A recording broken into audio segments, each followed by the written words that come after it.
Video చేసినాం. ఆ video చేస్తే జగిత్యాలకు సంబంధించినటువంటి ఒక వీడియో ఇంకొక దరిద్రం ఎక్కడ చూసినామంటే ఇది మహమ్మద్ రజియుద్దీన్ 27వ వార్డు కౌన్సిలర్ మున్సిపల్ జగిత్యాల అషూర్ ఖానా పీరుల జాగా గౌరవనీయ వక్ఫ్ బోర్డుకు చెందిన భూమిలో అక్రమంగా 7 నిమిషాల వీడియో. ఇది 7 నిమిషాల వీడియోకు సంబంధించినటువంటి వక్ఫ్ బోర్డుకు సంబంధించినటువంటి ఒక లేఖ పైన అనాలిసిస్ చేసినాం. అనాలిసిస్కి సంబంధించి జగిత్యాలకు సంబంధించి దేశవ్యాప్తంగా వక్ఫ్ బోర్డు చట్టం మీద లేదా దేవాలయాల చట్టం 91 మీద ఈ పురావస్తు చట్టం మీద అనేకమైనటువంటి చర్చలు జరుగుతున్నాయి. ముఖ్యంగా వక్ఫ్ బోర్డుకు సంబంధించినటువంటి చర్చ జరుగుతుంది. ప్రపంచంలో ఏ దేశాల్లో వక్ఫ్ బోర్డు ఉంది, భారతదేశంలో మాత్రమే వక్ఫ్ బోర్డు ఎందుకుంది, వక్ఫ్ బోర్డుకు సంబంధించి తమిళనాడులో ఒక సంఘటన జరిగిన తర్వాత ఇది పూర్తిగా భారతదేశ వ్యాప్తంగా బాగా ప్రాచుర్యంలోకి వచ్చింది. తమిళనాడుకు సంబంధించినటువంటి ఒక 1800 సంవత్సరాల పురాతనమైనటువంటి గుడిని, ఆ గ్రామాన్ని మొత్తం వక్ఫ్ బోర్డు ఇది మాది అని నోటీస్ ఇచ్చిన తర్వాత గ్రామస్తులంతా ఆశ్చర్యపోయినటువంటి పరిస్థితి. ఇట్లా వక్ఫ్ బోర్డు చట్టం అనేటువంటిది దేశంలో కోరలు పెంచుకొని ప్రతి ఒక్కరిని ఇబ్బంది పెడుతుందనేటువంటి అంశంపైనే మాట్లాడుతారు. అసలు వక్ఫ్ బోర్డు భారతదేశంలో ఎందుకు ఉంది, మిగిలినటువంటి దేశాల్లో ఎందుకు లేదు, ఇట్లాంటి అనేకమైనటువంటి చర్చలు వస్తున్నాయి. జగిత్యాలలో కూడా అక్కడ ఉన్నటువంటి ఒక ఎంఐఎం కార్పొరేటరు కౌన్సిలరు ఏదో లెటర్ రాస్తే దానిపైన మనం ఒక అనాలిసిస్ చేసినాం. అనాలిసిస్ చేస్తే మనకు వచ్చినటువంటి గిఫ్ట్ ఏంటంటే ఒక పోలీస్ కేసు. మళ్ళీ ఒక పోలీస్ కేసు నమోదైంది జగిత్యాలకు సంబంధించినటువంటి పిఎస్లో. సరే, పోలీస్ కేసు ఎదుర్కొంటాము, మన అడ్వకేట్సో లేకపోతే మనకు సంబంధించినటువంటి వాళ్ళు చూస్తారు, అది వేరు విషయం. కానీ ప్రజలంతా ఆలోచించాలి. జగిత్యాల ప్రజలు లేకపోతే తెలంగాణ ప్రజలు, ఆంధ్ర ప్రజలు, భారతదేశ ప్రజలంతా ఆలోచించాల్సిన సమయం ఒకటి. వక్ఫ్ బోర్డుకు సంబంధించినటువంటి చట్టము, ఆ చట్టం పైన అవగాహన, వక్ఫ్ బోర్డు ఎప్పుడు పుట్టింది, ఎందుకు పుట్టింది, అది ఎవరికి లాభం చేస్తున్నది, భారతదేశం మీద వక్ఫ్ బోర్డు తేవడం వల్ల ఈ దేశం యొక్క సనాతన ధర్మం మీద జరిగినటువంటి దాడి ఏమిటి, వక్ఫ్ బోర్డు ఎందుకు వచ్చింది, నిజంగా భారతదేశం మీద వాళ్ళంతా ఇన్వేడర్సా కాదా, హక్కు ఉంటుందా లేదా, ఈ చర్చ జరగాల్సిందే. దేశ విభజన మిగిలినటువంటి అంశాలు ఎందుకు వచ్చినాయి, ప్రతిదానికి ఇది ఇంటర్లింక్ ఉండేటువంటి అంశమే. అంటే చర్చే చేయకూడదా? భారతదేశంలో రాముణ్ణి విమర్శించవచ్చు, రాముణ్ణి తిట్టవచ్చు, రామాయణ వృషంక్షాలు రాయొచ్చు, లేకపోతే రాముణ్ణి తలుచుకునేటువంటి వాళ్ళని 14 నిమిషాల సమయం ఇస్తే ఎంతమందిని చంపేస్తామనేటువంటి మాట మాట్లాడవచ్చు. ఈ దేశంలో రాముణ్ణి నమ్మినటువంటి వాళ్ళని, సనాతన ధర్మంలో ఉండేటువంటి వాళ్ళని మొత్తం తొలగించేస్తామని చెప్పొచ్చు. లేకపోతే ఇంకొక పేరు మీద ఉగ్రవాదాన్ని నడిపించవచ్చు. ఈ దేశంలో హిందూ దేవీ దేవతల మీద ఇష్టమైనట్టుగా మాట్లాడవచ్చు.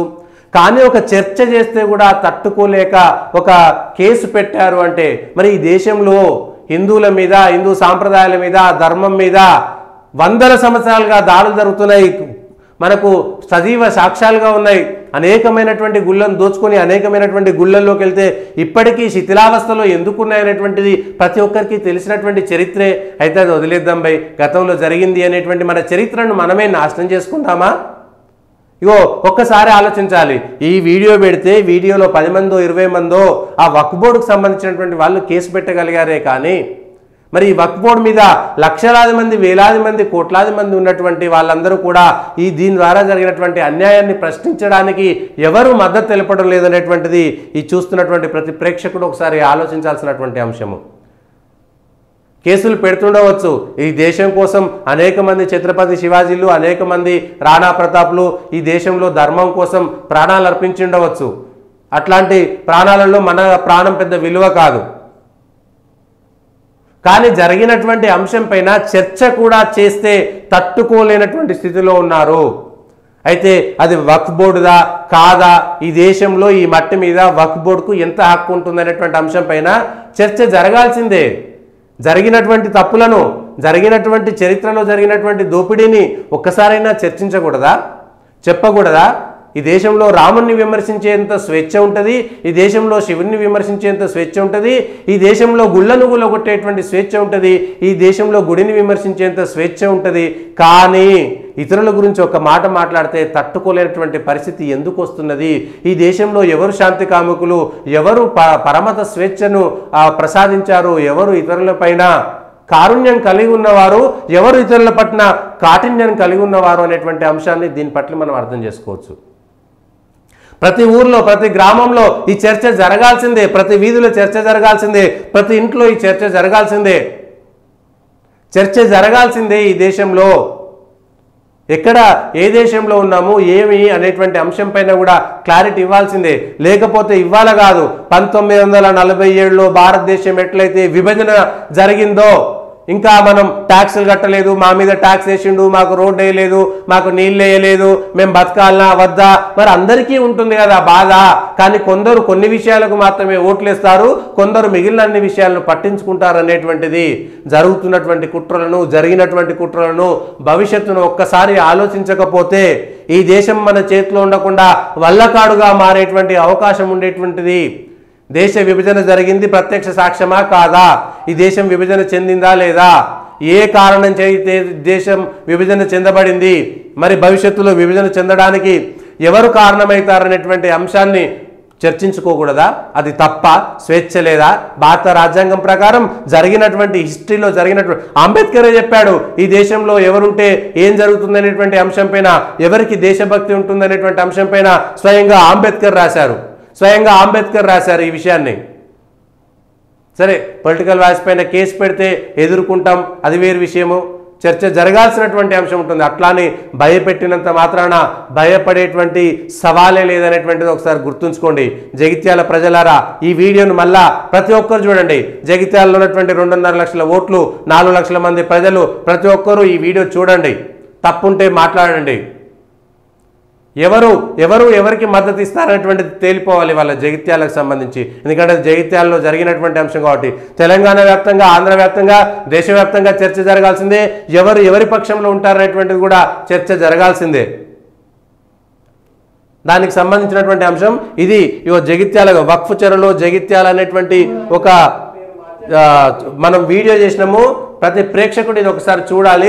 దీనిపైన మనకు కేసు ఒక గిఫ్ట్గా వచ్చింది. దీనికి సంబంధించినటువంటిది సేమ్ ఇదే తమిళనాడుకు సంబంధించినటువంటి అంశం వచ్చిన తర్వాత దేశవ్యాప్తంగా చర్చ జరుగుతుంది. తెలంగాణలో కూడా చర్చ జరగాల్సిందే.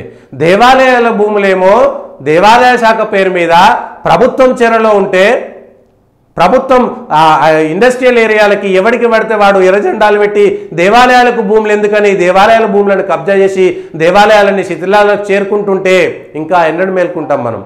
ఇంకా ఎప్పుడు మేల్కుంటాం మనం? ఒక్కసారి ఆలోచించండి.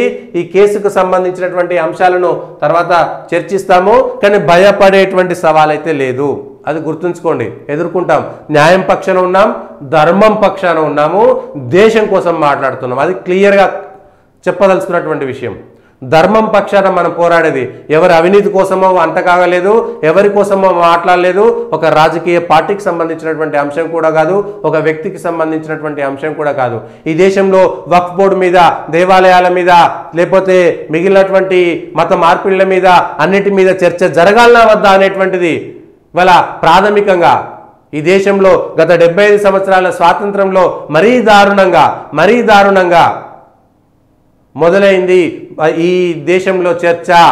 ఎవడైనా సరే నా మతం గురించి నేను మాట్లాడితేనేమో మతోన్మాదము, ఇతరులు నా మతాన్ని విమర్శిస్తేనేమో వాడిది స్వేచ్ఛ, వాడి మతాన్ని ఆచరిస్తేనేమో వాడిది మతధర్మము, నేను నా మతాన్ని ఆచరిస్తే నాది మతోన్మాదము. ఇట్లాంటి సిద్ధాంతాలు భారతదేశంలో చొప్పించబడ్డాయి. ఇది విదేశీ వలసదారుల కుట్ర, విదేశీ సిద్ధాంతాల కుట్ర. ఇవాళ ప్రపంచమంతా కూడా వార్ ఆఫ్ వర్డ్స్ నడుస్తున్నది. మాటల యుద్ధం నడుస్తుంది, సిద్ధాంతాల యుద్ధం నడుస్తుంది, చరిత్ర యుద్ధం నడుస్తుంది. దాంట్లో భారతదేశం ఎక్కడ ఉంటుంది అనేటువంటి అంశాన్ని ఒక్కసారి పరిశీలించాల్సినటువంటి సమయం ఇదే. ఇంతకంటే వేరే అవకాశం లేదు. ఇంకా 2-3 ఏళ్ళకు పోతే ఇంకా ఇట్లాంటి అంశాలు, ఎందుకంటే మనం చూస్తున్నాం ఇదంతా ఎందుకు జరుగుతుంది అనేటువంటి అంశాన్ని మనం చూస్తున్నాం. ఎక్కడ ఏంటి అనేటువంటి అంశాలను మనం చూస్తున్నాం.